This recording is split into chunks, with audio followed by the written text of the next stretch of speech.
segunda sesión que hemos titulado La sustancia de la sociedad. Voy a hablar de los títulos dentro de un momento. La segunda sesión tendrá lugar el lunes que viene con las intervenciones de Ajo, micropoetisa, cantante de Mil Dolores Pequeños, y David Pere Martínez Duró, que es un psicólogo, sociólogo, especialista en las cuestiones sobre la normalización del uso de las drogas. La tercera sesión tendrá lugar el 9 de marzo con la presencia de Jaume Sisa, cantautor galáctico. Y la última sesión, la cuarta, será el 16 de marzo con las intervenciones de Trevor Ras y Juan Francisco Gamella. Trevor Ras, que es psiquiatra, trabaja en el Hospital de Reus, y Francisco Gamella, que es antropólogo y profesor de la Universidad de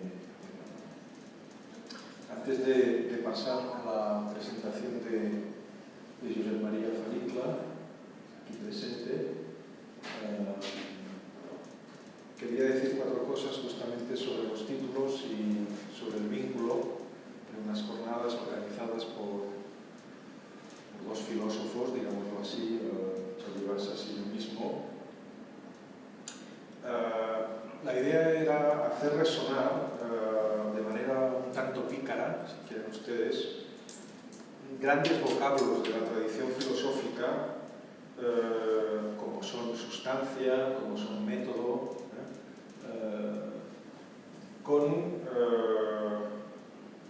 con cuestiones ligadas a lo que justamente quizás no podamos llamar consumo de drogas, puesto que ambos términos son contestables y serán contestados a lo largo de estas sesiones, puesto que los tipos de usos de los que aquí hablaremos, empezando por los de los cuales hablará hoy Josep María Faricla, pues probablemente no les conviene esta palabra que liga con la sociedad de consumo y con los usos recreativos. Y tampoco de drogas, porque drogas normalmente es un término que se asocia a una definición, por decirlo así, a un sentido normativo jurídico científico que tampoco es, creo, la manera con la cual aquí abordaremos el uso de todas estas distintas sustancias.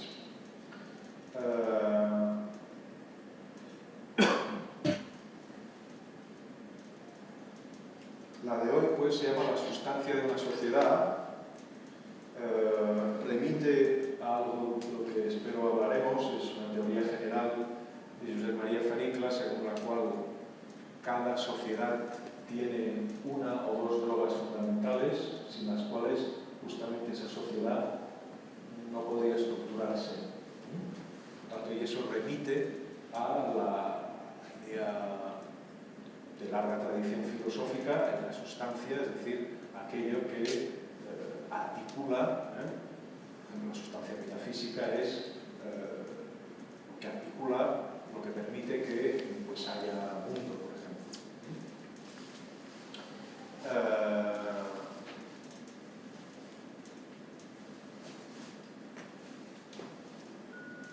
Como verán, Josep María Faricla nos propone su particular discurso del método, pero si Descartes, por decirlo así, pretendió definir el camino ordenado del pensamiento para garantizar su sustancialidad, es decir, que se esté pensando algo y no nada,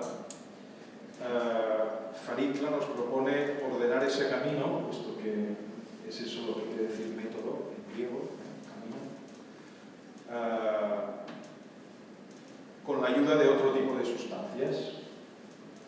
Como como por ejemplo una hierba, en este caso la ayahuasca.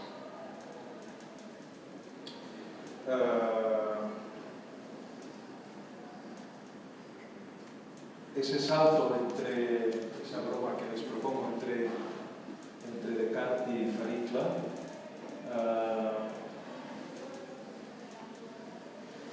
se la propongo porque pues a menudo, y el propio Josep María Farikla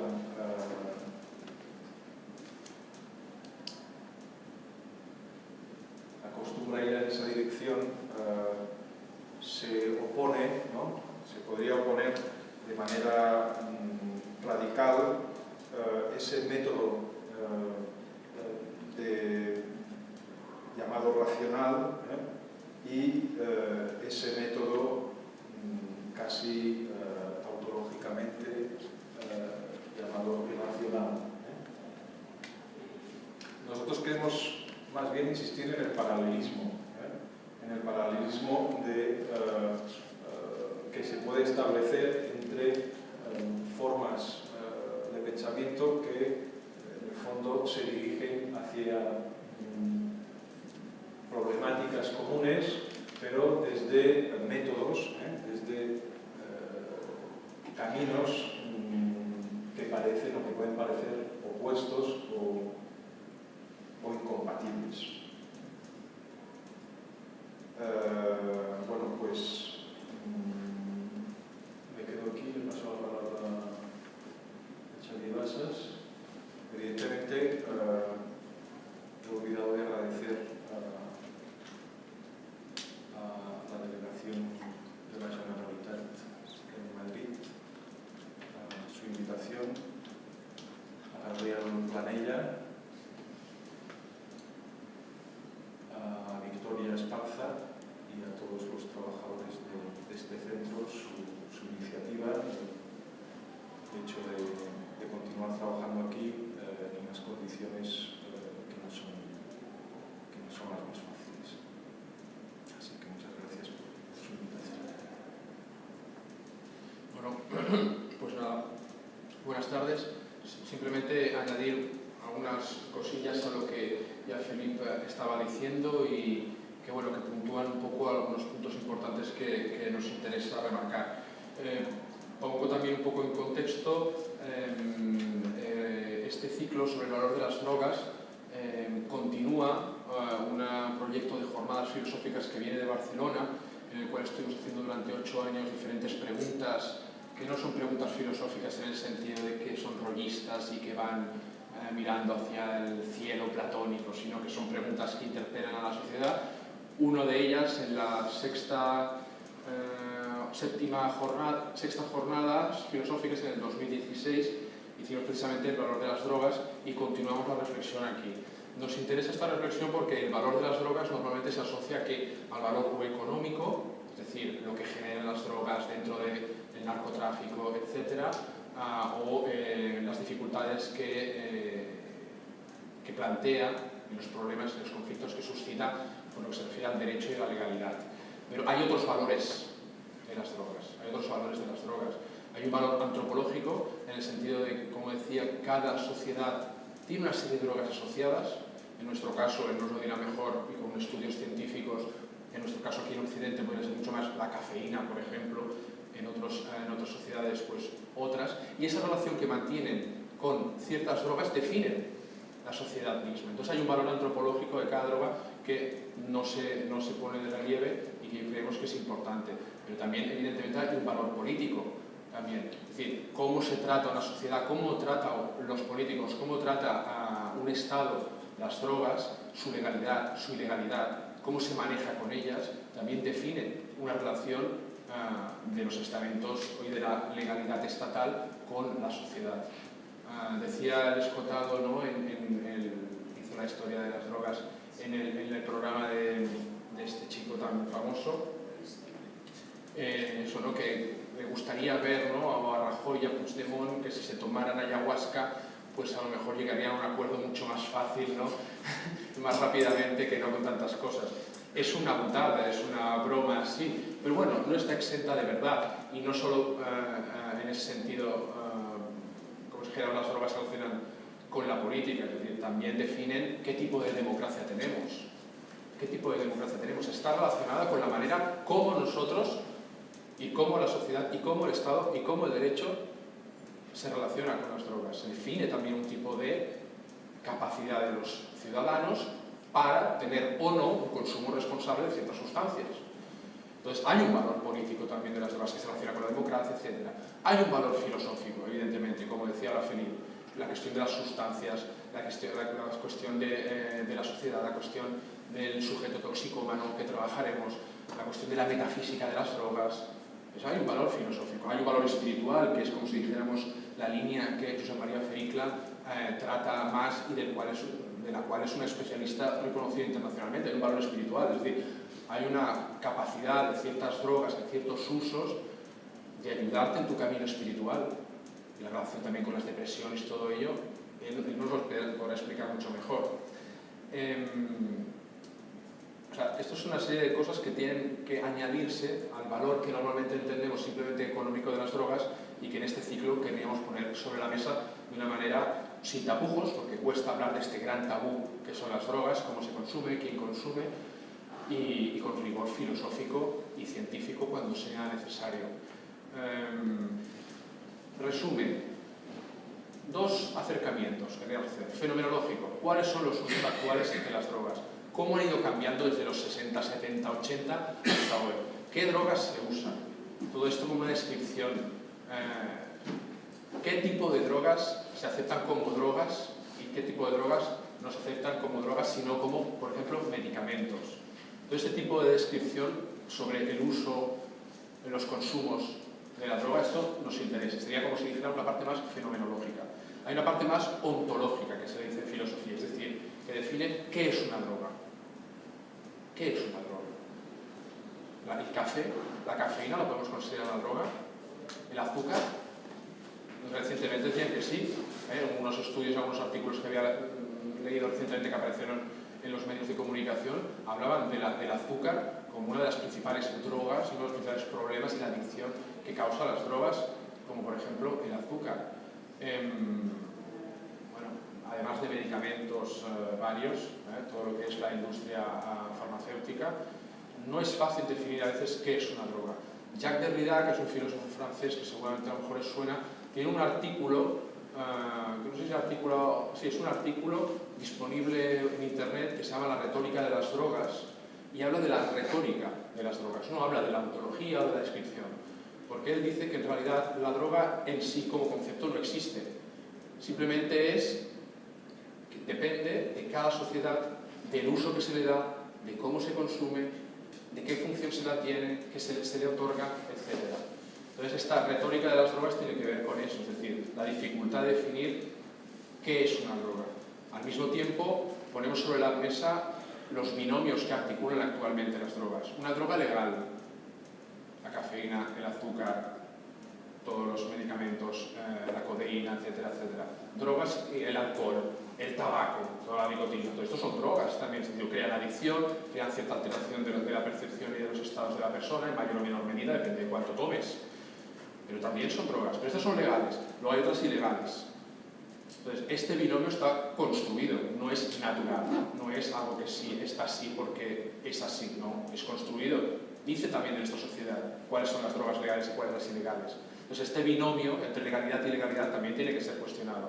De igual manera, drogas duras y drogas blandas, drogas naturales y drogas sintéticas. Entonces, estos son construcciones porque, bueno, no es tan fácil definir a veces droga dura, no, depende de la cantidad y del uso que es a una u a otra.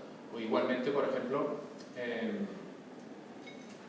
todo lo que tiene que ver con los usos de la droga, los usos recreativos, los usos terapéuticos, los usos medicinales de las drogas. Bueno, hay que poner en juego también todas esas categorizaciones y es algo que pretendemos e intentamos hacer aquí. No me alargaré más para darle la palabra a Josep María Fericla, simplemente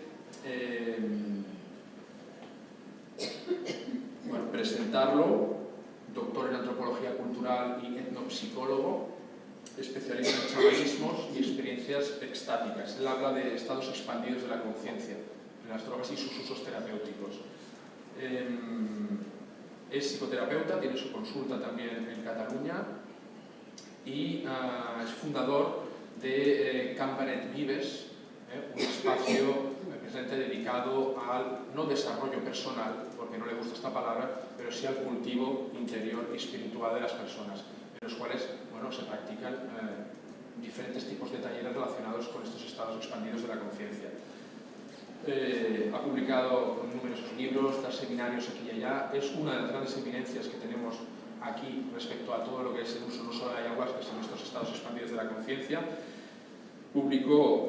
Empezó su investigación, cabe decirlo ya que estamos aquí, nos lo explicabas el otro día, gracias a una beca de la Generalitat que le permitió irse, me parece, al norte del Ecuador a realizar sus primeros estudios con los indígenas y los grupos, los colectivos chamánicos de allí, de los cuales tiene una experiencia de años y años duradera, y de ahí su sabiduría al respecto. Empezó, por tanto, con la Generalitat este proyecto y ha continuado. El hongo y la génesis de la cultura. Luego también tiene un aspecto sobre la antropología de la ancianidad, pero aquí no lo vamos a tocar. Uno de sus libros, que ya tenemos una segunda edición, son los jíbaros, aquella tribu que se conoce por reducir, ¿no?, las cabezas Sí, pues bueno, también tienen, como si dijéramos, todo su trabajo sobre el chamanismo y el trabajo con estados expandidos de la conciencia, esta tribu. Los chamanismos a revisión, y el último, que acaba de salir en la editorial Kairos, de los cuales tenéis ejemplares en la librería, es Ayahuasca, la realidad detrás de la realidad, sus usos en psicoterapia y en el cultivo del mundo interior. Nos interesa especialmente porque aborda el uso que se le está dando, ya no en las sociedades chamánicas ni devocionales, sino en Europa, en Occidente, de esta planta mágica, que se está expandiendo su uso. Bueno, pone los puntos sobre las is respecto a qué uso se le está dando, qué podemos esperar de esta planta y qué estamos haciendo con ella. Sin alargarme más, te agradecemos sinceramente tu presencia aquí y tienes la palabra en el tiempo que quieras. Muchas gracias. Gracias. Bueno, buenas tardes a todos. Buenas tardes. Veo que los científicos catalanes no suscitamos demasiado interés en la ley, por lo que parece, ¿no?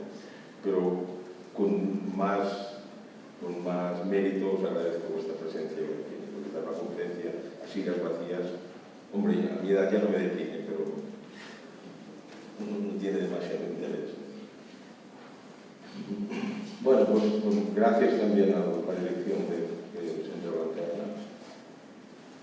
Y como decían mis presentadores, Felipe y Xavier, pues el tema de las drogas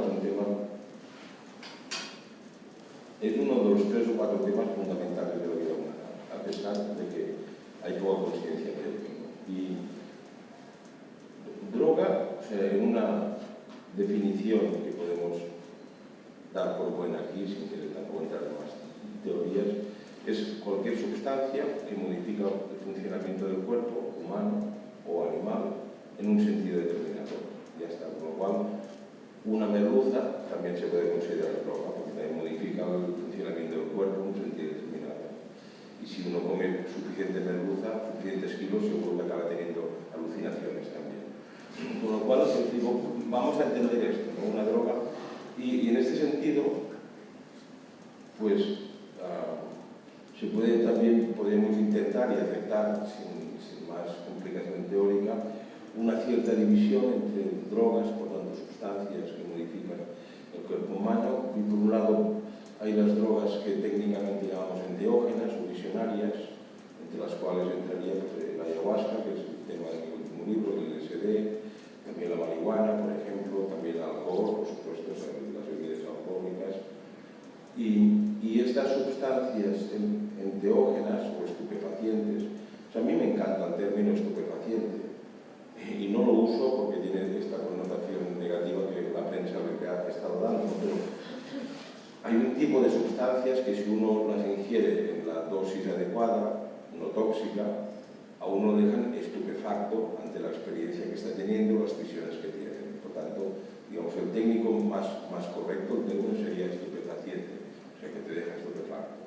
Pero es como hablar de alucinógenos no es correcto, o sea, decir que los chamanes o que los místicos toman alucinógenos no es correcto, porque no son alucinógenos. Pues Pues en los años 70 del siglo pasado, un grupo de científicos norteamericanos y un químico suizo acuñaron el neologismo de enteógeno, que es el término que hoy día se utiliza en contextos especializados para referirse a estas sustancias que generan una experiencia de algo divino, que enteógeno viene de Zeus, de Dios, el núcleo de la palabra es Zeus, ¿no? En Zeus gen, o sea, algo que genera la experiencia de Dios o de lo que cada uno entienda por divinidad, no del Dios de los cristianos, curiosamente, ¿no? Que genera esta experiencia de algo divino en el interior de uno, y de ahí el neologismo enteógeno. Entonces, por un lado hay sustancias enteógenas que en etnobotánica y antropología hemos identificado más de 250 sustancias enteógenas usadas por el ser humano, actual o indígenas, ¿no? Por otro lado hay drogas lúdicas, que son las que uno toma para divertirse, sin más, ¿no? Y por ejemplo, alcohol, pues tomado de cierta forma, es una droga lúdica. Lo que estaba tan de moda el éxtasis también es una droga lúdica, ¿no? y un montón más de sustancias, ¿no? Pues otro tipo de drogas, como digo, y sin querer profundizar mucho el tema, son las lúdicas. Luego están las drogas que inhiben la consciencia y que son las que más consumimos, o sea, las drogas que idiotizan, simplemente, ¿no? Y uno las puede tomar para dormir, por ejemplo, porque tiene la cabeza alterada y agitada y uno está desasosegado y necesita tomar drogas para dormir. Pero ¿qué hacen estas drogas? Pues le inhiben la conciencia. Entonces son lo que podríamos llamar anuladores de responsabilidades personales, porque inhiben la conciencia. Y luego hay una cuarta categoría, que digo simplificando, que serían las drogas de uso médico, en un sentido convencional, pues son para curar otras cosas.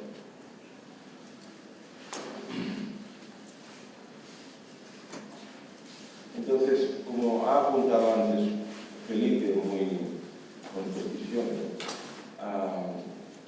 se puede fácilmente y sin equivocarse clasificar cada sociedad a partir de las una o dos drogas principales que consumen y que forman parte de su tradición. Y es interesante porque, visto desde la antropología, cada grupo humano, cada cultura, tiene una o dos drogas que le son nucleares en su sociedad, en sus valores. Y cada sociedad rechaza las demás drogas que llegan de fuera, ¿no? Y, por ejemplo, durante milenios, la droga, porque es una droga, sin menor duda, principal de Occidente, ¿cuál ha sido? Lo que muchos de vosotros os drogáis a diario, pero no podéis decirlo en voz alta, es el alcohol, exactamente, ¿no? Entonces, y no es ninguna casualidad, por ejemplo, pues que cuando el cristianismo se fue expandiendo durante los siglos II, III, de nuestra era, IV, XII, XIII, después en América, si recordáis, y ahora de nuevo esquematizando, lo primero que hacían los monjes cuando llegaban a un lugar era hacer plantar uva a todos los campesinos de alrededor para hacer vino, no para alimentarse de la fruta. Y allí donde no había uva, como el norte de Europa, ya descubrieron la manera de convertir los cereales en una bebida alcohólica que es lo que llamamos cerveza. Entonces, sí, y todavía hoy día las buenas cervezas son las de los monasterios belgas, como los cervezas estrapenses, etc., ¿no? ¿Y quieres decir algo? Sí, yo pienso igual. Bueno, esta es cosa de gustos, ya por supuesto. Sí, no, pero es algo que hay, o sea, incuestionables datos históricos sobre esto, ¿no? Y sobre el vino lo mismo, pues, o sea, no es ninguna casualidad que la sustancia más sagrada que tiene el cristianismo, que es la que se transforma simbólicamente o alquímicamente en la sangre de Cristo, que es una sustancia alcohólica, el vino de misa, ¿no? En cambio, ¿y por qué no usan agua del río Tigris o del Éufrates, que eran los ríos del paraíso? Pues ¿por qué no? Porque el alcohol es nuestra bebida convencional y el núcleo de nuestra religión, y no es ninguna futilidad ni ninguna frivolidad. Y entonces, si uno, de nuevo esquematizando, y permitidme que esquematice, pero tampoco voy a dar una conferencia sobre un punto específico, ¿no? Mirándolo desde cierta distancia, pues cada droga psicoactiva, produce un cierto carácter humano, una cierta actitud que mantenida en el tiempo se convierte en un cierto carácter individual y finalmente social. Entonces, si uno piensa, y para poner un ejemplo que es el nuestro, pero podría poner otros, ¿no? O sea, ¿qué produce la bebida alcohólica? ¿Qué produce? O sea, ¿qué tipo de actitud o de reacción produce? Pues todos hemos visto alguna vez a alguien ebrio por la calle o en una fiesta, o cuántas veces nos hemos emborrachado o medio emborrachado, aunque sea así en una boda o en una fiesta familiar, ¿no?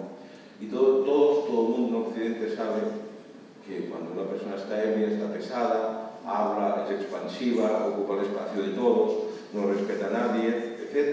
Y si uno mira a cierta distancia, desde cierta distancia, cómo actuamos los occidentales como cultura, como sociedad, somos exactamente así, expansivos, invasivos, o sea, como si fuera una sociedad alcoholizada que allí donde llega se comporta literalmente como un alcohólico individual en un contexto más reducido. Y no es ninguna broma, es así. Y en estas últimas décadas ha habido también dos décadas, bueno, en estos últimos siglos, en estos últimos 3 siglos, ha habido primero una droga y después otra droga que ha entrado dentro del consumo ya convencional y no penalizado del Occidente. Primero los estimulantes, empezando por el café. O sea, nuestros ancestros del siglo XIV o XV, antes de que llegara el café de Arabia y después se hicieran plantaciones en América, no usaban estimulantes. Comían, tomaban el sol, se emborrachaban a veces con su vino o el tipo de licor que fuera, ratafía o cerveza o sidra, en fin, fuera vino fermentado o licor destilado, pero no habían estimulantes. Y si había algún estimulante, eran literalmente las guindillas y los ajos, o sea, eran sustancias que por su acción más que nada sobre el sabor produce un estado de crispación. Llegó el café y descubrieron nuestros ancestros del siglo XVI, pues que beber café, primero sabes que se prohibió el café y estuvo siglos prohibido por la Iglesia Católica hasta que, no recuerdo qué papa fue el que lo tomó, dijo, pues no es tan malo esto, ¿no? Y vamos a tomar, vamos a bendecirlo, y fue cuando empezando en Viena se crearon las primeras cafeterías y se fue extendiendo, y el café se ha convertido en la segunda droga de Occidente después del alcohol. Entonces, ¿esto qué nos dice? Y la mezcla de alcohol y café, que es lo que llamamos cubatas o carajillos, o sea, algo que lleva cafeína, un estimulante, y se añade algo de alcohólico. Entonces, esto es lo que yo llamo drogas para esclavos idiotas. O sea, un estimulante muscular, cafeína, y un obnubilante cerebral, que es el alcohol. Es drogas para esclavos, literalmente, para estimularlos para que trabajen y piensen, y no sea que vayan a quejarse de algo o a reivindicar algún derecho. Entonces, esta mezcla es la que se ha extendido por todo Occidente. O sea, un estimulante muscular, por un lado, y por otro lado, algún inhibidor de la conciencia, digamos, o anulador de conciencia. Entonces, ¿qué dice esto de una sociedad? Y repito que en términos muy genéricos ahora, y por tanto las generalizaciones como las que estoy haciendo siempre tienen excepciones. Pero ¿qué indica una sociedad cuya droga sea un estimulante muscular y luego el alcohol, la bebida alcohólica, ¿no? Y no olvidemos que Noé, cuando bajó del arca de Noé, que también es cuando acabó el diluvio, ¿no? Lo primero que hizo, si recordáis el Antiguo Testamento, fue coger a sus 3 hijos, Sem, Cam y Jafet, y hacerles plantar vides para tener uva, ¿no? Que hay aquella famosa escena que se emborrachó Noé y luego sus hijos pues, se rieron de él, los mayores, y el pequeño pues, se avergonzó de que su padre se hubiera cogido un estado de ebriedad alcohólico, pero es muy simbólico, y que en la Biblia uno de los pilares de la cultura occidental es la Biblia, y que después del diluvio universal, lo primero que se cultive sea una droga, no cereales para alimentarse, que es de suponer dentro de la simbología del Antiguo Testamento que también tenía que plantar cereales para comer, pero lo que figura en el texto bíblico es que hizo cultivar vides para conseguir bebida alcohólica. Esto es lo que habla, ¿no? O sea, una droga. Bien, entonces, pues estamos en este contexto histórico y cultural de una sociedad donde por un lado quiere estimularse de una forma psicópata, literalmente, y de hecho la sociedad de consumo tiene una estructura típicamente psicópata, de siempre más, siempre consumir más estimulantes, más potentes, un coche más grande, el ordenador más grande.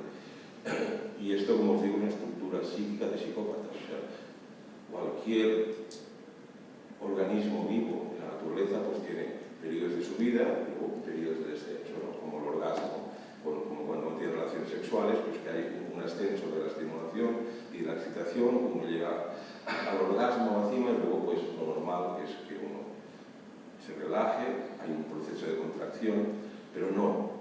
¿Qué hacemos en Occidente? Viagra, más Viagra, ¿no? Digamos, estoy hablando en sentido esperpéntico, pero es así, ¿no? Siempre más. Entonces, nuestra droga fundamental hoy día es el estimulante. Los estimulantes, sean cafeína, sean cocaína, sean estimulantes sintéticos, y como ocurre a nivel individual, cuando una persona es psicópata y solo va a más, estimula para ir a más, para trabajar más, para producir más, para poder tener más rato relaciones sexuales, para aguantar más rato conduciendo, pues uno acaba enfermo, porque es inevitable. Entonces, la enfermedad que viene acto seguido es lo que llamamos depresión. O sea, la depresión actualmente estamos casi en el 40% de la población occidental diagnosticada de depresión y, por tanto, tratada con antidepresivos. No llegamos, pero en el año 30 se calcula que habrá 40% de la población occidental si seguimos esta curva, que ya hace décadas que va subiendo, es una cosa de última jornada. Y si uno mira y pone esta depresión, o sea, uno de los negocios más rentables que hay hoy día es los farmacéuticos fabricando antidepresivos. Punto. Y la depresión, ¿de dónde nace? Que es algo que está tan extendido y solo sucede en Occidente. Pues, digamos, de nuevo simplificando, que la depresión es el trastorno que surge por un lado de la soledad y por el otro lado de la presión social. Entonces, cuando una persona sufre presión social para ser alguien, para ir a más, para tener un coche más lujoso, para ganar más dinero, para ir subiendo dentro de la escala laboral en la que está ubicado, tiene esta presión social y además vive en soledad, lo cual significa que no comparte su vida íntima o no tiene relaciones interpersonales íntimas que le satisfagan, pues cae en un estado de depresión.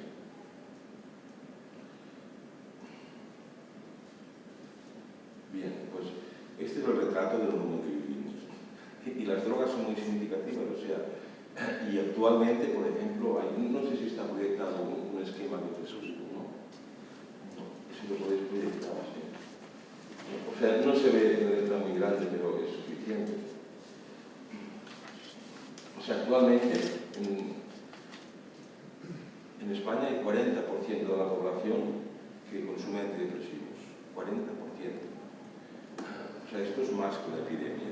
Y nunca había pasado, nunca había sucedido. Y por otro lado, lo que se llaman hipnosedantes, o sea, ansiolíticos, somníferos, calmantes, etc., están entre el 12 y el 15% de la población que consume. Y también es una cifra elevadísima. Y de hecho, se sabe que los ansiolíticos, por ejemplo, son mucho más adictivos que cualquier otra droga, mucho más adictivos que el alcohol, que la cocaína, que la heroína, etc.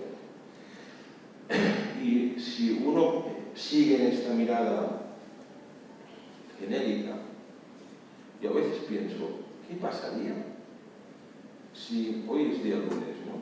Hoy es lunes, sí, 19 de febrero. Si mañana, día 20 de febrero, miércoles, desapareciera martes, día 20 de febrero, martes. Imaginaos que mañana os levantáis y en todo Occidente ha desaparecido el café. ¿Y qué pasaría? O sea que no pudieras tomar café en tu casa, ¿sabes? Como una fantasía así higiénica además, ¿no? Que desaparece el café, martes, día 20, ya no hay más café ni en los bares. ¿Sabéis qué pasa? ¿Qué pasaría? Que Occidente se hundiría. Occidente se hundiría. O sea, porque si uno toma café a diario, un par de tazas, y deja de tomar cafeína, tiene unos efectos secundarios potentes. Lo que ocurre es que como nos es tan fácil comprar café en el supermercado y tomar cada día 2 o 3 tazas cuando nos apetece, no nos damos ni cuenta. Pero si uno corta el consumo de cafeína regular, lo primero que tiene es una cefalea impresionante, o sea, un dolor de cabeza impresionante, ¿no? Entonces, si mañana dejáis de tomar café a las 12 de la mañana o a la tarde, cuando el cuerpo encuentre falta la cafeína, pues vais a empezar a tener dolor de cabeza. Entonces, ¿qué hace en nuestra sociedad alguien que tiene un dolor de cabeza intenso? Se va al médico de la seguridad social y lo puede bajar. Ya está. Porque tenemos Occidente parado porque se ha detenido el café. En cambio, otras drogas, ¿no? También psicoactivas, que tienen mucha mala fama, como el LSD, por ejemplo, pues debe ser un 0,5%, un 0,6% las personas que de vez en cuando toman LSD en Occidente. O sea, nada comparado con el negocio y el consumo de café, por ejemplo, o con el 40% que toman antidepresivos actualmente.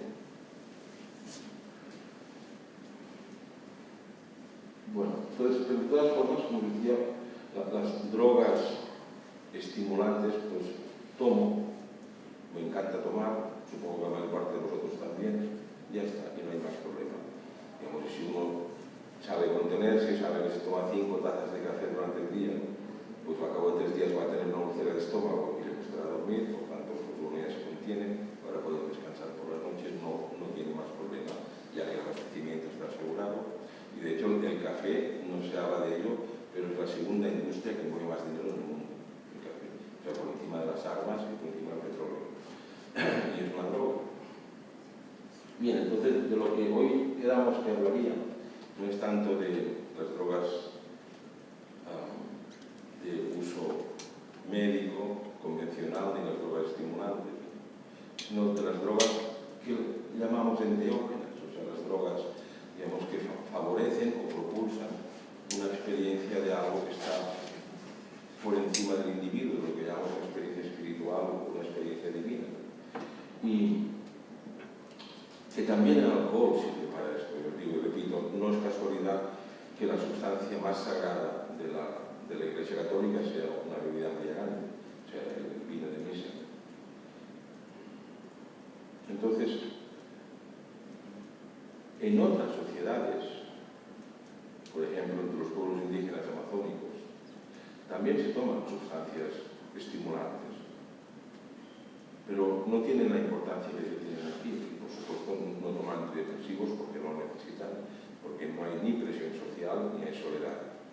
Las personas se sienten acompañadas, pues a veces un poco decaídas, pero esto no las empuja a tomar ningún tipo de sustancia, ni vegetal, ni animal, ni sintética para combatir esta especie de depresión. En cambio, lo que sí tiene importancia son sustancias que propulsan una experiencia visionaria. Y estos pueblos, estas sociedades, construyen su mundo alrededor de estas sustancias. Lo mismo que nosotros hemos construido nuestro mundo y lo vamos día a día tejiendo pues, alrededor del alcohol, como decía, de los estimulantes y ahora ya de los antidepresivos, ¿no? Y de hecho, la última oleada que hay, que es sumamente peligrosa, es la de los opiáceos sintéticos. Digamos que forman parte, sí, o sea, aquí en Estados Unidos ya se ha dado la voz de alarma. El año pasado se consumieron, si no recuerdo mal, 250 millones de cajas de opiáceos sintéticos. O sea, una caja por persona prácticamente a lo largo del año. Y los opiáceos generan mucha dependencia, o sea, y no son ninguna broma, ¿no?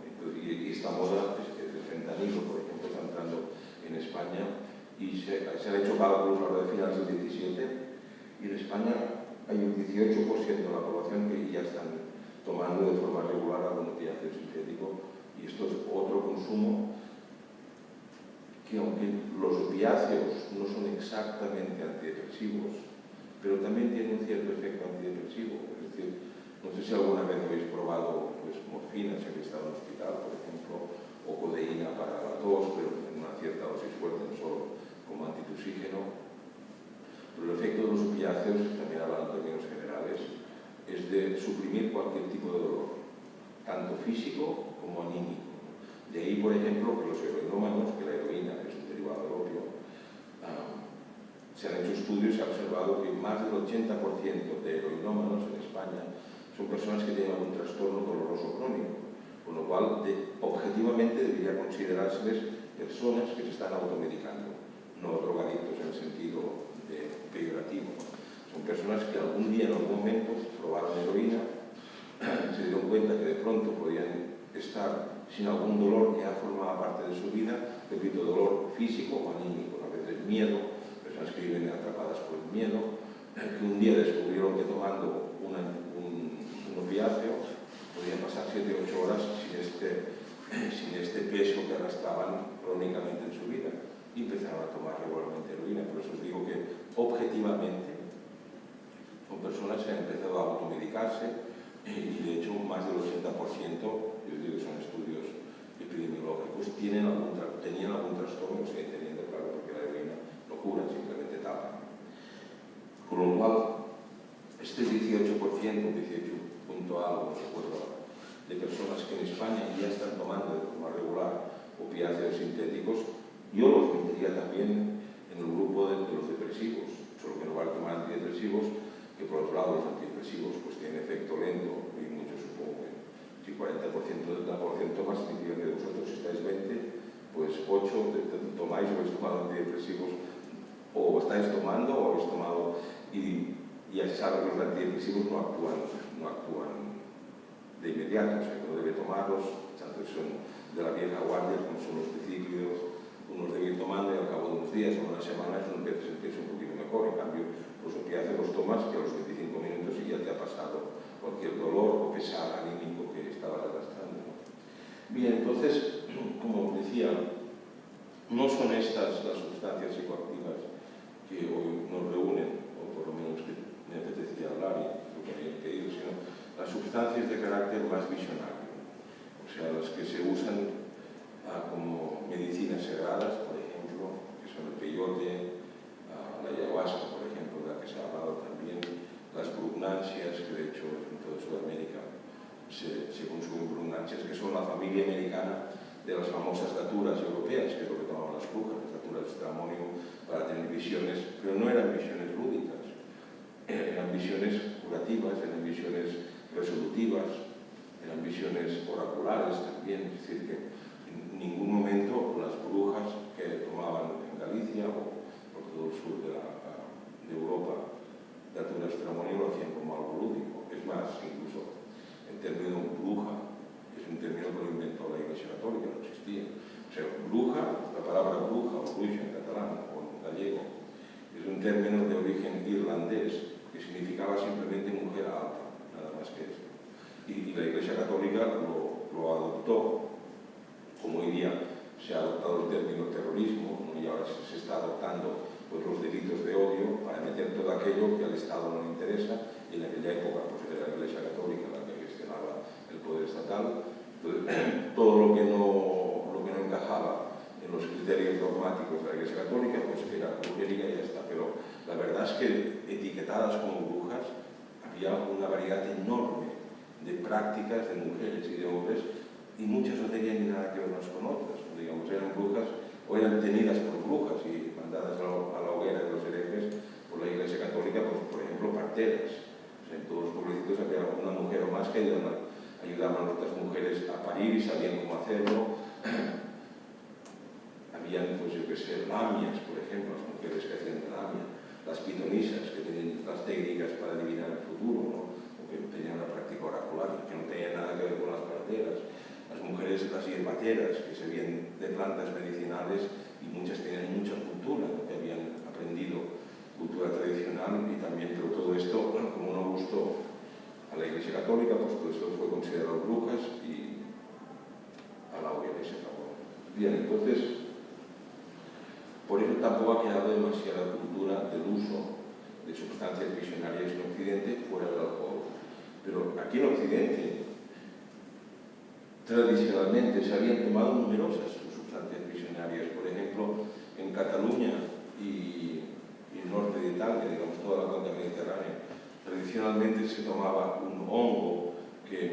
técnicamente se llama Amanita muscaria, que es este hongo rojo con piquitos blancos que muchos habéis dibujado de pequeño, donde dentro se imagina uno que vivían los gnomos, los enanitos, ¿no?, mágicos. Entonces es un hongo visionario que lo utilizaban desde antes de los romanos, o sea, probablemente los griegos eran indicios de que tomaban estos hongos para producirse visiones, ¿no? Pero esto quedó completamente erradicado. No del todo, o sea, en Cataluña yo he encontrado en estudios que he hecho de etnomicología, he encontrado indicios de personas que tomaban Amanita muscaria, que no sé cómo se llama en castellano popularmente, creo que se llama matamoscas en castellano, esta seta, pues de hombres que tomaban, digamos, no como expansión de la cultura visionaria hippie, sino como tradición, ¿no? Digamos, pues haciendo estudios, como digo, de etnomicología por Pirineo, aún encontré hombres que me dije, sí, nosotros cazadores, me acuerdo de un grupo de cazadores, que nosotros sí, cada temporada de caza, como coincide que es el otoño y que es cuando crecen estas setas, pues nos vamos todo el grupo de cazadores y nos perdemos un día por el monte y tomamos estas setas y si nos desnudamos y gritamos, lo pasamos bien, así alocados, perdidos por el monte, nadie nos molesta, no molestamos a nadie, está, ¿no? Entonces hay todavía, como digo, alguna pequeña supervivencia del uso extático de la Amanita muscaria. Y de la Natura stramonio, que era la planta que usaban las brujas, no queda prácticamente nada. Pero, por ejemplo, he encontrado indicios, y es una investigación que tengo por hacer, si lleva tiempo, de que he encontrado indicios, repito, no tengo ninguna prueba incontestable, de que el estramonio es lo que daban los sacerdotes en Galicia para acabar con la vida de las personas de una forma amable. Y digamos que la Natura stramonio produce un estado visionario muy profundo, ¿no? Realmente alucinógeno, no solo visionario. Y la diferencia técnica es que una sustancia alucinógena produce un estado en el sujeto que la toma, un estado que le desconecta de su contexto.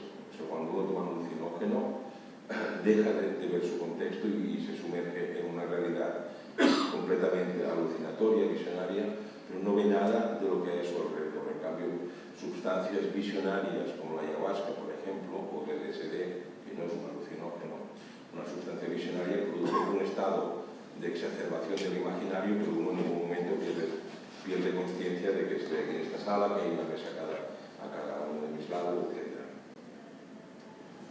Bien, entonces la Natura stramonio, lo mismo que las prognansias en América, que sigue siendo una de las drogas más usadas en toda América, sobre todo en Sudamérica, tanto en la cuenca amazónica como en la América andina, ¿no?, de la cordillera.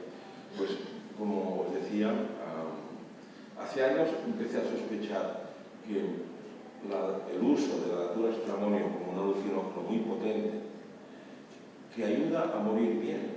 O sea, de hecho, digamos, la terapia agónica, como se llama, es la mejor terapia, la mejor aplicación que se ha encontrado hoy día para sustancias visionarias como el LSD, que se está viendo otra vez con la investigación científica a estas sustancias que por razones estrictamente políticas se prohibieron hace unos 50 años. Pero hay muy pocos informes, si es que hay alguno, que demuestren su toxicidad en el sentido de ser un peligro para la salud pública. Entonces, digamos que el mejor uso que se ha encontrado actualmente, para sorpresa de químicos y terapeutas, de estas sustancias del LSD, por ejemplo, del éxtasis también, es para preparar para la muerte. Las personas pierden el miedo a morir, enfermos de cáncer, por ejemplo. Entonces, como les decía, hace unos años, yo empecé a sospechar que algo había en Galicia, porque aquí en Cataluña, desde la época tradicional agrícola, digamos, siglo XVII, XVIII, XIX, en Cataluña, no aquí. Aquí somos muy ibéricos, pero en fin. Pues cuando un sacerdote iba a hacer la extremaunción, o sea, se pedía a un sacerdote que fuera a aplicar lo que se llama los santos óleos al moribundo, pues el sacerdote iba, hacía su ritual, se retiraba, se marchaba y el moribundo pues seguía allí. Y podía morir a cabo de unas horas o a cabo de unas semanas. En cambio, en Galicia, tradicionalmente, cuando iba el sacerdote a hacer la extremaunción, salía de la habitación y el moribundo ya estaba muerto. Y esto era normal, de ahí que en Galicia hay una broma, ¿no? O sea, cuando se llamaba al sacerdote para que aplicara los santos óleos, toda la familia se despedía ya del moribundo porque sabían que cuando salía el sacerdote ya había dejado de existir, ¿no? O por lo menos había perdido la conciencia, estaba en un estado, digamos, de moribundo muy avanzado. Y un día eso me llamó la atención y pensé, ¿qué diferencia habría entre la aplicación de la extrema unción por parte de los sacerdotes gallegos y los sacerdotes catalanes, sin que hubiera ningún prejuicio por mi parte, ¿no? Sino que pues, es un hecho que reiteradamente he encontrado, ¿no? Pues, y empecé a hacer una cierta investigación en Galicia y algo sospeché, ¿no? Digamos, de que el uso de esta sustancia potentemente alucinógena, de la datura extremonio, ya se sabe que los extremos se tocan. Entonces, si las brujas gallegas no lo habían seguido utilizando hasta muy avanzado el siglo XIX y probablemente en rincones rurales apartados hasta muy adentrado el siglo XX, pues ¿quién llegaba a estos rincones? Los sacerdotes y poco más, ¿no? Que iban a hacer sus rutas epistolares. Y pedí amigos gallegos, porque el mundo rural gallego es muy cerrado, y si no es gallego, ya sabéis, que se dice un gallego, nunca sabe si sube o si baja la escalera, porque las respuestas siempre son ambiguas. Y pedí a algunos amigos, a algún etnomusicólogo que estaba haciendo investigación de música tradicional y gallega, que a ver si podían entrevistar a sacerdotes. Y algún sacerdote apuntó, aunque no lo digo con total claridad, ¿no? Pero apuntó que sí, que se decía, que los gallegos se decía, que alguien había dicho, que otros habían escuchado, que efectivamente antes, no se sabe qué antes era, que los sacerdotes llevaban savia, o sea, jugo de datura, y era la mejor muerte que podían dar los moribundos. Darles jugo de datura, si el moribundo entraba en un estado visionario, en mucha paz interior y ahí moría. Entonces, digamos, sería una aplicación muy importante de desvelar de uso de sustancias psicoactivas potentes dentro del marco cristiano, además del vino. Bueno, entonces, sí, voy a acelerar, porque también prefiero que haya como preguntas. Entonces, dando un poco de rodeo al tema, hay un anhelo en el ser humano que tiene que ver con el consumo de estas sustancias visionarias o drogas enteógenas o estupefacientes. Hay un anhelo por la experiencia extática y es un anhelo eterno del ser humano. Y desde mi punto de vista forma parte de las pulsiones que tenemos innatamente y que necesitamos satisfacer. O sea, la experiencia extática, ¿no? Digamos, una experiencia, no una creencia, sino una experiencia de salir del cuerpo, de expandir la percepción ordinaria, de librarnos un poco de esta cárcel tan pesada que es a veces el cuerpo humano.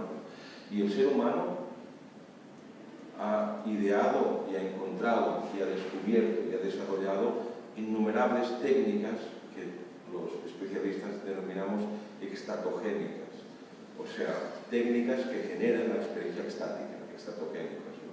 Y dentro de estas técnicas se pueden incluir desde el consumo de sustancias embriagantes, de esta embriaguez sagrada, como produce el peyote o la ayahuasca o el vino, según cómo se toma. Pero también hay otras técnicas extatogénicas, por ejemplo, las danzas de biches que giran durante horas y horas, por ejemplo, y también la contemplación cristiana que se ha perdido prácticamente. Y era un conjunto de técnicas extatogénicas que no tenían nada que envidiar a las formas de meditación orientales, asiáticas más bien, que nos han llegado en forma de yoga, de mil técnicas de meditación, de zen, de budismo zen, de zazen. Pues si uno lee lo que implica y el método inherente a la contemplación cristiana, que os digo hoy día se ha perdido, ¿no? Y no era solo los ejercicios en el de los yoga, había muchos místicos, por ejemplo, pues cerca de aquí, Santa Teresa de Jesús y San Juan de la Cruz, que hablaban de la contemplación cristiana. Y si uno lo lee con calma y sin prejuicios religiosos, se da cuenta que es que no tienen nada que envidiar a las grandes técnicas que nos han llegado de meditación o extatogénicas. Entonces, esta búsqueda de la experiencia extática, como os digo, es una búsqueda inherente a la naturaleza humana, sea a través de sustancias, y imagino que cualquiera de los que estamos aquí, por lo menos alguna vez en la vida, ha tomado alcohol para librarse un poco de la presión anímica y de los dolores del cuerpo, y a veces, y entonces, y en España y en toda la cuenca mediterránea, como sabemos usar el alcohol, porque forma parte de nuestra tradición milenaria y es una droga extatogénica, el alcohol, depende de cómo se tome. Todos sabemos, ¿no?, pues que hay un alcohol que nos favorece la locuacidad, por ejemplo, lo llamamos vermut. Y si uno se va a comer con los amigos y quiere estar así, pues locuaz y amable y fluido, pues ¿qué hace? Pues no te tomas un jugo de tomate con pimienta antes de comer, te tomas un vermut. Y todos sabemos que esto favorece cierto estado anímico, etc., ¿no?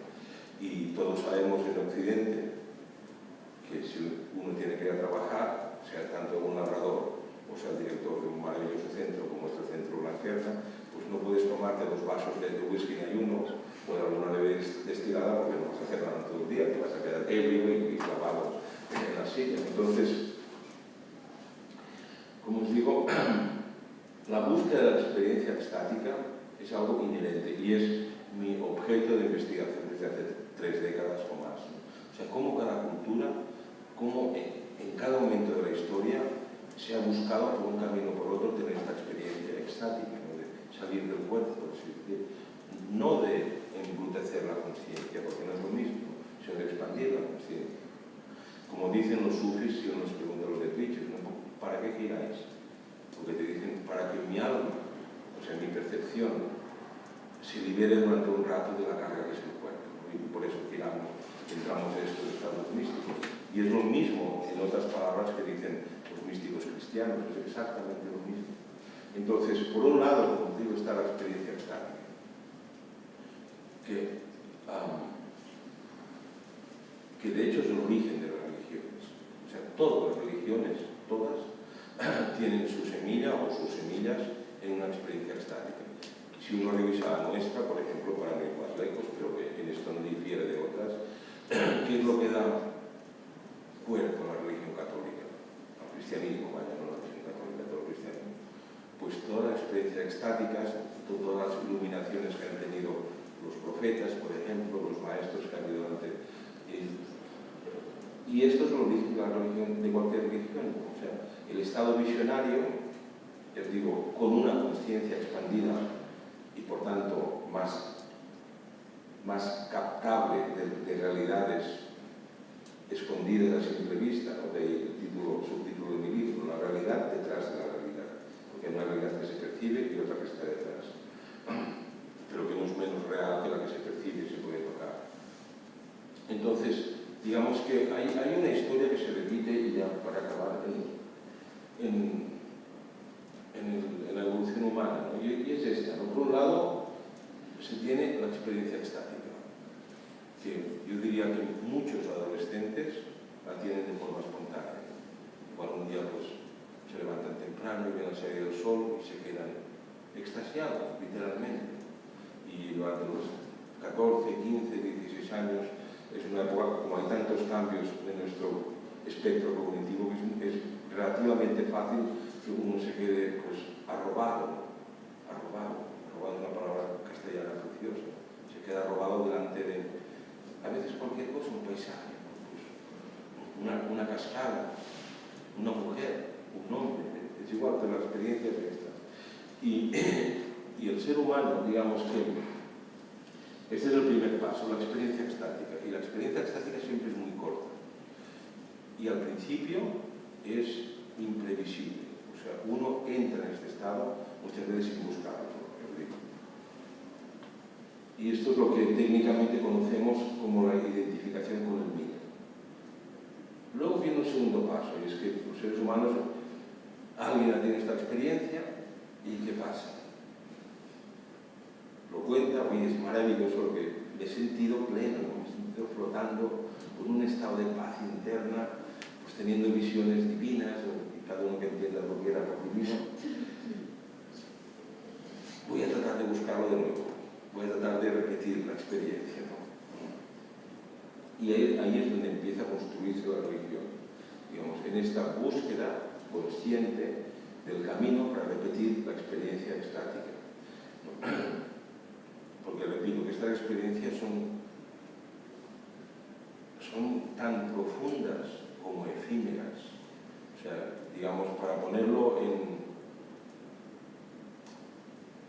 en paralelo con algo que probablemente muchos de vosotros habéis experimentado, es el orgasmo. Un orgasmo es efímero, dura segundos, o algún minuto tal vez, pero uno no puede pretender hacer durar un orgasmo durante 10 horas, porque esto es propio de los psicópatas, ¿no? Uno llega y, o cuando uno tiene un punto de lucidez, por ejemplo, está con amigos, toma un poco de cava, catalán, esto sí, burbujas, o vino de Rioja, bueno, yo prefiero Ribera del Duero, ¿no? Pues hay días que uno toma un poco de alcohol con los amigos, o bastante, y de pronto hay un estado de lucidez colectivo, de alegría espontánea, ¿no? Y la conversación fluye. Pero luego quieres repetirlo otro día y tomas el mismo vino con unos amigos y no se da. Y resulta que todos están con cara larga y aburridos, y uno se ha emborrachado un poco más y va repitiendo lo mismo, para muy pesado. Y entonces, digamos que el primer paso en este camino humano es la experiencia extática tenida por sustancias, tenida por prácticas tipo meditación o danza, o tenidas de forma espontánea. Luego el segundo paso, y esto es lo que los técnicos llamamos la identificación con el mito. De pronto uno descubre el mito de origen, y no voy a entrar ahora a explicarlo más, a los que lo entendáis bien y los que no lo preguntáis a los que lo entiendan esto. Luego viene un segundo paso que es la creación del dogma, de la liturgia. Entonces, cuando uno tiene una experiencia extática, busca repetirla. Entonces, claro, dice, vamos a ver, si la tuve de esta manera, habiendo tomado esto, en este contexto, con estas condiciones subjetivas mías, ¿no? En este lugar, pues voy a tratar de repetir el mismo procedimiento, estar en el mismo contexto, para tener de nuevo esta experiencia que tanto me ha llenado, ¿no? Pero forma parte de lo humano, que a veces pasa y a veces no pasa. Y ahí es donde se empieza a construir las religiones, o sea, las liturgias, por ejemplo, las técnicas extáticas, pero el método, se crea el método. Y, digamos, y se crea el dogma. De no, esto hay que hacerlo así. Oye, pero es que yo creo que he experimentado lo mismo que tú, pero en lugar de tomar alcohol he tomado maite muscaria. No. Con esta porquería de seta no puede ser. Solo tomando alcohol bendecido por el chamán o el sacerdote. Y entonces empieza a creer el dogma. Y el dogma se nutre de lo que llamamos la liturgia, o sea, de las formas, de la regularidad del método, como dice Felipe. Y en Occidente nos quedamos atrapados en el dogma durante siglos.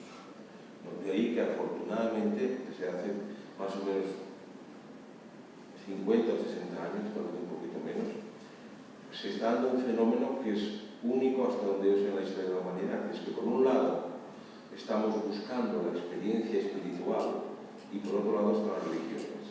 Y las personas que tienen más necesidad de tener esta experiencia extática o de vivir una vida espiritual real, no dogmática, pues ya han descubierto hace unas décadas que las religiones no sirven para esto. Las religiones sirven por dogmas, el domingo a misa, a confesarte, ahora ayer empezó la cuaresma, creo que fue ayer o ayer empezó la cuaresma, etc.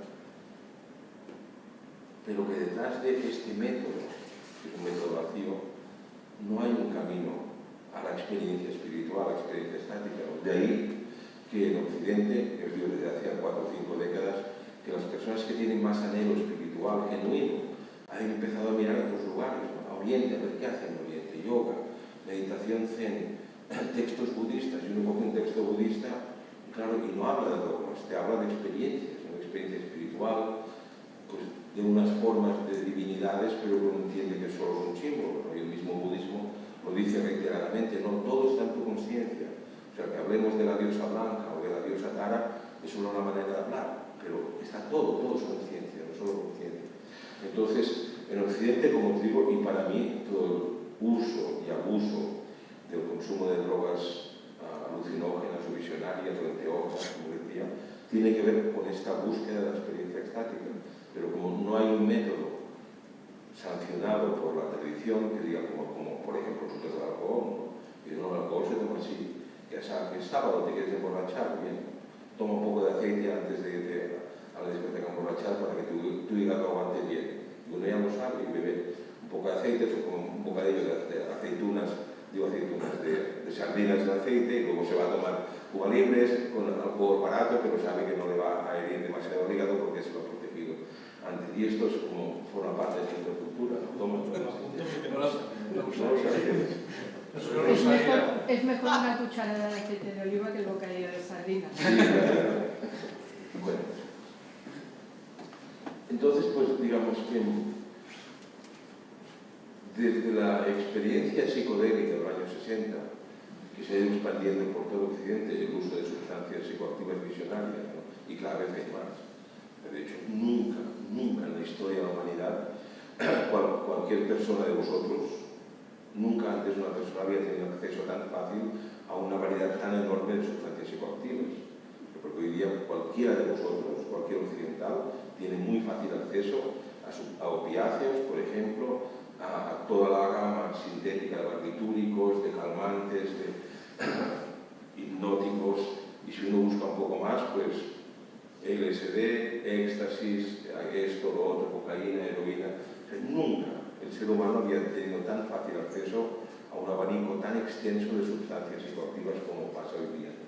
Y esto fue, como os digo, por un lado a raíz de la experiencia y difusión del LSD en los años 50 y 60, pero por otro lado, que es lo que a mí me resulta más interesante como antropólogo,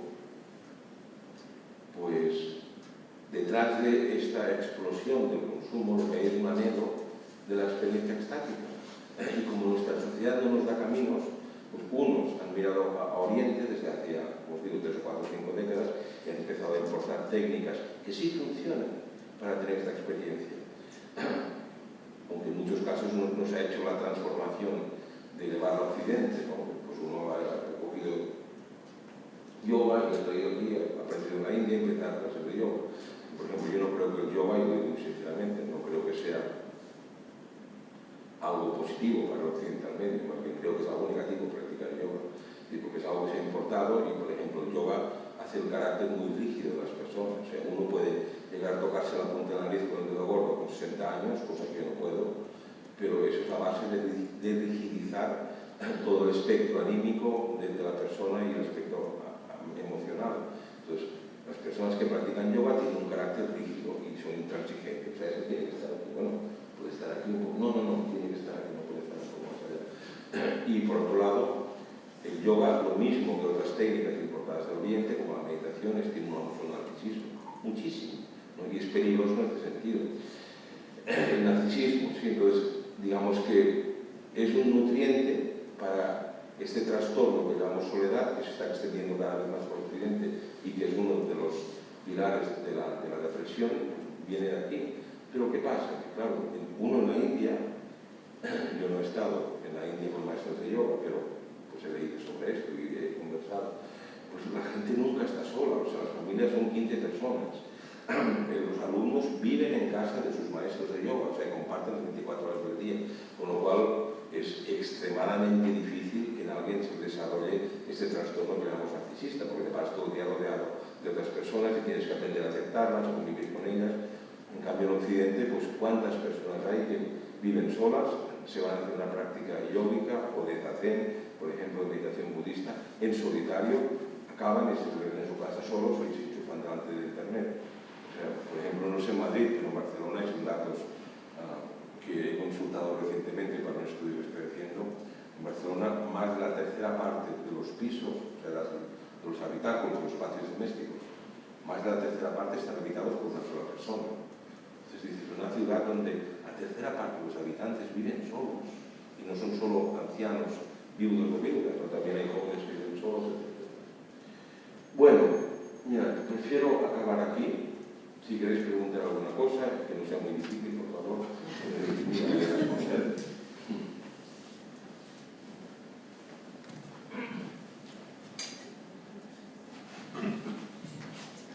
José María, un placer otra vez. Gracias. Es escaso por lo más valorado. Solo, a ver, una invitación o poner una cosa encima de la mesa que puede ser una distracción. Y es la música como estupefaciente. Claro, la música es... Una de las facetas tuyas que no es conocida es tu destreza musical, no solo de oído, sino No, tu cultura musical. Y una cierta, si no, pasión y afición. Y la música facilita un acompasamiento de visiones y de percepciones, una especie de comunión horizontal entre los participantes y entre el público. En cierto lenguaje técnico de tu gremio, que no es el mío, de los antropólogos, lo que hay un cierto estado liminal. Exacto. Bien. Lo que mis hijos llaman flipar también. Que parece ser que está bien visto y mal visto a la vez, ¿no? Igual hay que reivindicar la palabra contra los millennials, ¿no? Contra los millennials. Que usan el concepto flipar, ¿no? Como estados alterados de conciencia, insultantemente, ¿no? Una cosa son términos populares y otra cosa son términos técnicos. A veces hay superposiciones parciales. En cualquier caso lo ciño a la música y aquí te lo dejo. No, claro, la música es y ha sido siempre... La música es magia. La música es magia. O sea, la vida humana, si no hubiera música, sería un absurdo. De verdad, sería un absurdo. Entonces, todos estos estados expandidos de conciencia tienen su ritmo. Y no hay que olvidar que todo el universo es ritmo, todo. O sea, cuando uno aprende a ver la realidad como energía, no como aparentes objetos, como energía vibracional, y a mí esto es lo que me ha enseñado el uso de Teógenes, a ver la realidad como vibración. Pues la vibración significa ritmo, ¿no?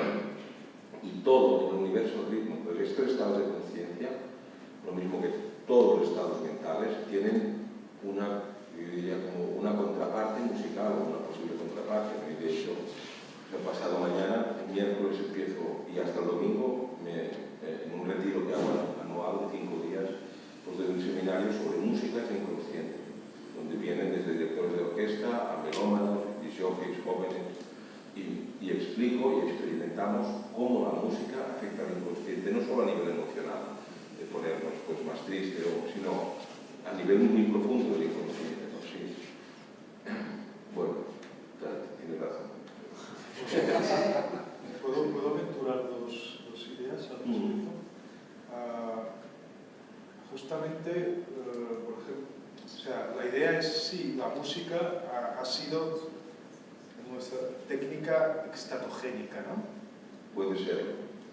Entonces, yo diría que hay dos cosas en la música que inducen o contribuyen a esa dimensión de creación de distancia. Tú has dicho salir del cuerpo, yo podría decir producción de distancia. Una sería la diferencia entre metro y ritmo. Entonces, en el mundo hay ritmo, pero metro menos, ¿no? Esto remite, por ejemplo, a un texto de Ludwig Klages, que es un filósofo alemán bastante olvidado en la primera mitad del siglo XX, se llama La esencia del ritmo, y él trabaja a partir de la distinción entre ritmo y metro. Ritmo, por ejemplo, es justamente lo que producen las olas del mar, que justamente nunca es anticipable, porque es un ritmo que no es métrico. La música occidental, por ejemplo, ha estado basada en la distinción entre ritmo y metro, el metro y la otra, entonces ahí metro sería un elemento que justamente generaría alteridad, distancia, y la otra es la diferencia entre nota y sonido, ¿no? O nota y ruido.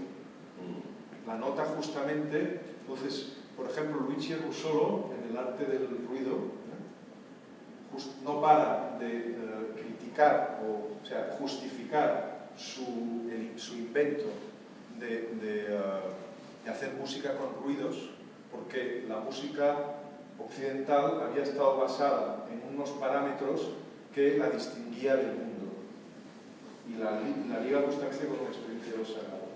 Por tanto, la idea que yo lanzo en esa línea es que justamente la música trabaja con dos elementos que son la nota y el metro, que generan disparidad o alteridad respecto a lo que genera el mundo. Esa es... No voy a entrar para el bar. Gracias. ¿Alguna otra pregunta? Sí, yo te quería preguntar, porque es un poco confuso, no has hablado del hachís. El hachís define también una cultura, la oriental, ¿no? No, la norteafricana. La norteafricana, ¿no? Sí. Y aquí en España está muy perseguida. ¿Qué diferencia hay entre el alcohol y el hachís? ¿Cómo definen estas dos drogas a las dos sociedades, al árabe o norteafricana y el alcohol? Sí me queda claro, que nos define como occidentales y cristianos. ¿Y tú tienes ese rechazo al hachís? ¿Hachís por qué? Porque no es una droga tradicional nuestra, lo mismo que tampoco lo es la ayahuasca, y por eso está en entredicho. Y bien, que se han hecho numerosos estudios en estas últimas 2 décadas por colaboradores míos que han puesto de relieve que es medicinal el uso de ayahuasca, que no genera ningún tipo de adicción ni de efecto secundario, pero da igual, es ilegal. Nos queda lejos, pero el hachís no tienes. No, pero es lo mismo. O Pero sea, no creo que se no rechace. forma parte de nuestros parámetros culturales tradicionales en ese sentido. No es por eso que no se quiere, porque el hachís está introducido desde hace muchísimo tiempo en España por gente joven y no creo que sea porque no es nuestra que es rechazada. Claro. O sea, Yo creo que no. no, mira, según la OMS, hay 20% de europeos que consumen hachís de forma regular. 20%, claro, es una quinta parte de todo un continente, con lo cual todos los argumentos de que si genera dependencia, de que si genera delincuencia, esto y lo otro, es mentira, porque el 20% de los europeos no son delincuentes. O sea, es que no hace falta hacer muchos estudios científicos para que se vea. Pero, o sea, ¿quién dictamina qué droga es aceptable y qué no? Ya está, entonces como en el fondo la religión cristiana, el vino es nuestra droga y se acabó, y las demás no. Entonces claro que hay forcejeo porque pues, la vida es un constante cambio y adaptación y mezcla, y seguramente que dentro de 4 días, y Dios lo quiera, pues se acabará la guerra de las drogas, porque tiene un sentido. O sea, hubo una guerra que, por ejemplo, el hachís, la guerra de las drogas empezó en Estados Unidos en los años 20 para demonizar a los negros. O sea, y era la droga de los negros. Y fumaban hachís, y los negros que tocaban jazz fumaban hachís, y era un elemento diferencial de los blancos. Entonces se empezó a prohibir, y hay pruebas documentales de esto, que fue para demonizar a los negros y empezar a buscar argumentos para encarcelarlos y penalizarlos. Y luego hubo otro elemento muy importante, y es que el cáñamo, ¿sabes? El hachís es una variedad de cáñamo. Pues el cáñamo era la principalísima fuente de materia prima para velas de barcos, para cuerdas, para ropa. O sea, los tejanos originales eran con cáñamo. Las monedas de dólar, el billete de dólar se sigue haciendo con cáñamo. Entonces, cuando surgieron los sintéticos derivados del petróleo, o sea, nylon, poliuretano, que fue en los 1920, esta industria empezó a crecer, se puso del lado del gobierno norteamericano. ¿Y quién les impedía extenderse? La industria del cáñamo, porque casi todo lo que se hacía con cáñamo se podía hacer también con nylon y derivados del petróleo.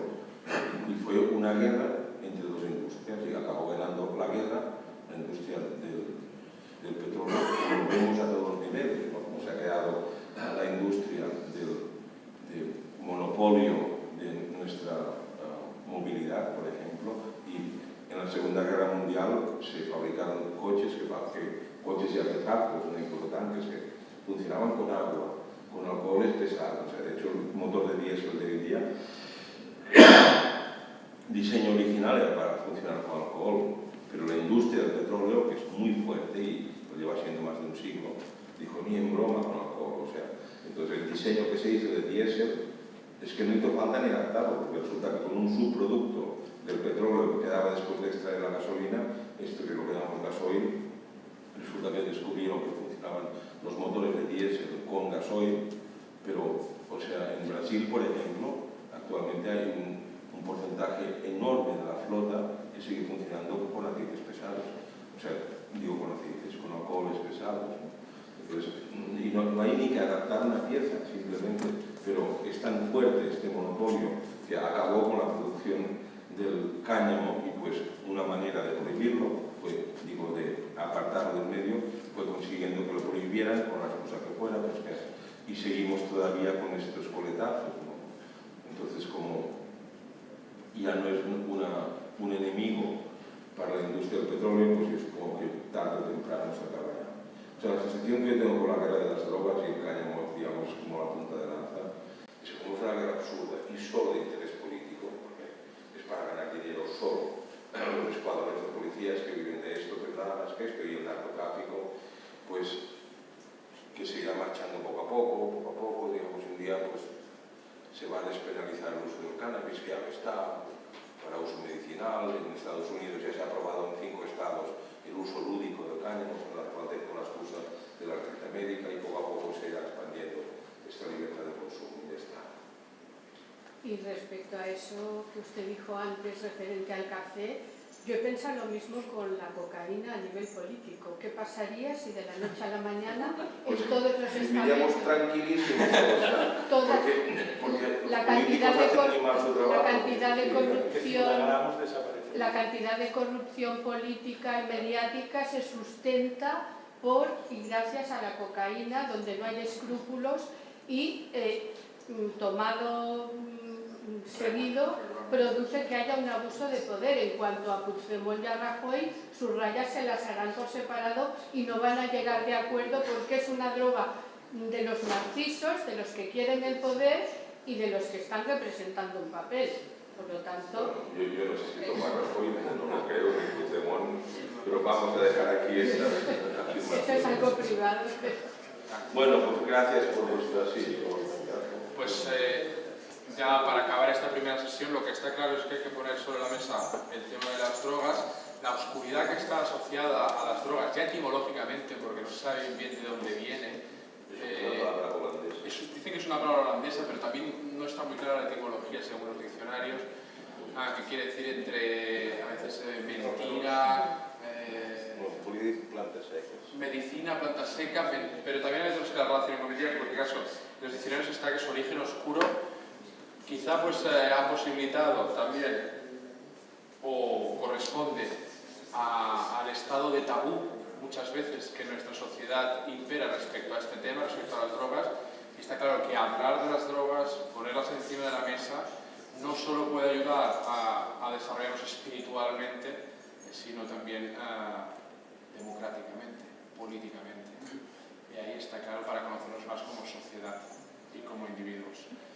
Podemos dejar aquí la primera sesión, si queréis. Vamos simplemente a recordar pues que la próxima sesión es el lunes que viene, a la misma hora, con la intervención de Ajo, micropoetisa, cantante de Mil Dolores Pequeños, y David Pere Martínez Bro, sociólogo y psicólogo, y que trataremos, igual un poco es la línea que les proponemos básica, es justamente el de insistir en todos esos usos y funciones, digamos, no recreativos de todas estas sustancias, puesto que creemos que eso es lo que lo vincula más con el pensamiento. Y la sesión del lunes que viene pues girará en torno de las funciones y los usos de determinadas sustancias en relación con el campo de la música, justamente. Eso, invitad a vuestros amigos. Pero no somos tan malos los catalanes. Bueno, muchas gracias, José María, por su